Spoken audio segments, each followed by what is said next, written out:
আসসালামু আলাইকুম। আজকে আমরা আলোচনা করব কিভাবে আপনি এআই বাস্টার দিয়ে একটি মোবাইল স্পেসিফিকেশন আর্টিকেল লিখবেন এবং অবশ্যই সেই মোবাইল স্পেসিফিকেশন আর্টিকেলটিতে কোনো রকম ভুল তথ্য থাকবে না এবং একুরেট স্পেসিফিকেশন থাকবে।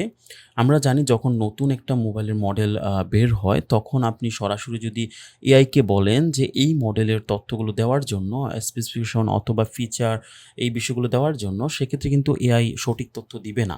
আপনাকে অবশ্যই বিভিন্ন সাইটের যে তথ্য আছে সেগুলো এআইকে ইনপুট দিয়ে যেন আউটপুটটা আনতে হবে। তো এই জায়গায় আমাদের এআই বাস্টার যেটা করে আপনি চাইলে বাল্ক এবং সিঙ্গেল ২ টাইপের আর্টিকেল জেনারেট করতে পারবেন এবং বাল্ক আর্টিকেল জেনারেট করলেও আপনি একদম একুরেট তথ্য পাবেন, কোনো রকম ভুল তথ্য পাবেন না। তো এজন্য আপনাকে যেটা করতে হবে আমাদের এআই বাস্টারে লগইন করে মোবাইল স্পেসিফিকেশন যে মডিউলটি আছে সেই মডিউলে এসে আপনি বাল্ক লিখাতে চাইলে বাল্কে ক্লিক করবেন। আর যদি সিঙ্গেল লিখাতে চান সেক্ষেত্রে সিঙ্গেলে ক্লিক করবেন। বাল্কে ক্লিক করার পর আপনি বাল্ক মোবাইলের মডেল দিতে পারবেন। এখানে অনলি আপনি মোবাইলের মডেল দিবেন, আর কিছু দিবেন না। সো অথবা সিঙ্গেল লিখাতে চাইলে সিঙ্গেলের মডেল দিবেন। তো আমি এখানে একটি সিঙ্গেল আর্টিকেল লিখাবো। আচ্ছা, বাল্কে একটা জিনিস বলে রাখি আমি, সেটা হচ্ছে আপনি মোবাইলের মডেল দেওয়ার পর আপনি চাইলে বিভিন্ন পোস্টের প্যাটার্ন দিতে পারেন, পোস্ট টাইটেলের প্যাটার্ন দিতে পারেন। যেমন এখানে যদি আপনি কিওয়ার্ড দেন, তো কিওয়ার্ড দেওয়ার পর মানে হচ্ছে এখানে যদি আপনি দেন যে আইফোন আইফোন 14 প্রো ম্যাক্স, তার মানে এটা হচ্ছে একটা কিওয়ার্ড, প্রতি লাইনে একটা একটা কিওয়ার্ড। সো এখানে কিওয়ার্ড দেওয়ার পর আপনি যদি লেখেন যে প্রাইস প্রাইস ইন বিডি, অথবা আপনার এভাবে লিখলে টাইটেলটা এভাবে হয়ে যাবে। প্রথমে আইফোন 14 প্রো ম্যাক্স হবে, প্রাইস ইন বিডি হবে। এরপর আপনি চাইলে রিভিউ 2024 এভাবে দিতে পারেন। তার মানে হচ্ছে প্রথমে এটা বসে যাবে কিওয়ার্ডের প্লেস হোল্ডারে, দেন আপনার এখানে রিভিউ 2024 চলে আসবে। অর্থাৎ আপনি চাইলে বাল্ক রিভিউ লেখার সময় কাস্টম পোস্ট টাইটেল দিতে পারবেন এখান থেকে। সো আমরা একটি মোবাইল রিভিউ আর্টিকেল লিখাবো। তো এইটার জন্য আপনাকে অবশ্যই একদম একুরেট মোবাইলের যে মডেল নাম সেটা দিতে হবে। তো এটার জন্য আপনি হেল্প নিবেন জিএসএম এরিনা থেকে।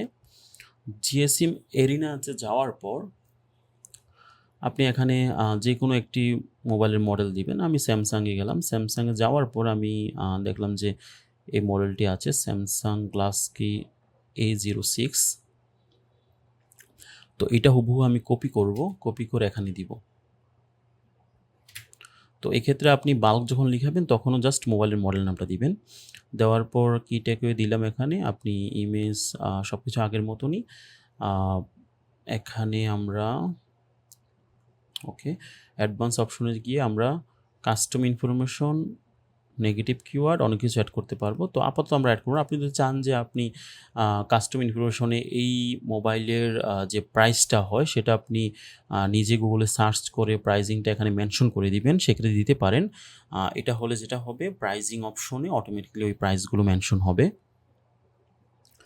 তো এই জায়গায় আমরা সাবমিট দিয়ে দিব।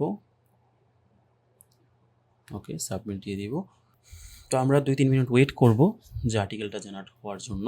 আর্টিকেলটা জেনারেট হওয়ার পর সরাসরি আপনার যেকোনো ওয়েবসাইটে আপনি পাবলিশ করে দিতে পারবেন এখান থেকে, এবং একটা এডিটর আসবে। ওই এডিটরে আপনি আপনার প্রয়োজন মতো এডিট করে সব কিছু সরাসরি পাবলিশ করে দিতে পারবেন ওয়ার্ডপ্রেস সাইটে অথবা শপিফাই সাইটে। আপাতত আমাদের ওয়ার্ডপ্রেস এবং শপিফাই এই ২ টা ইন্টিগ্রেশন করা আছে।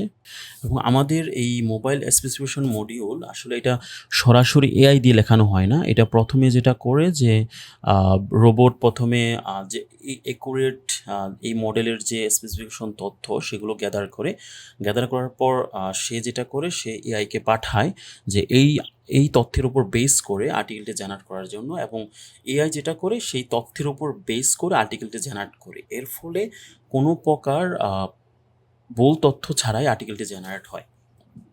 যেমন এখানে আপনি যদি এই বিষয়গুলো মিলান, আপনি দেখবেন যে এখানের যে তথ্য আছে এটার তথ্য প্রায় একুরেট। প্রায় বলতে আমি ধরতে পারবো যে 99% একুরেট।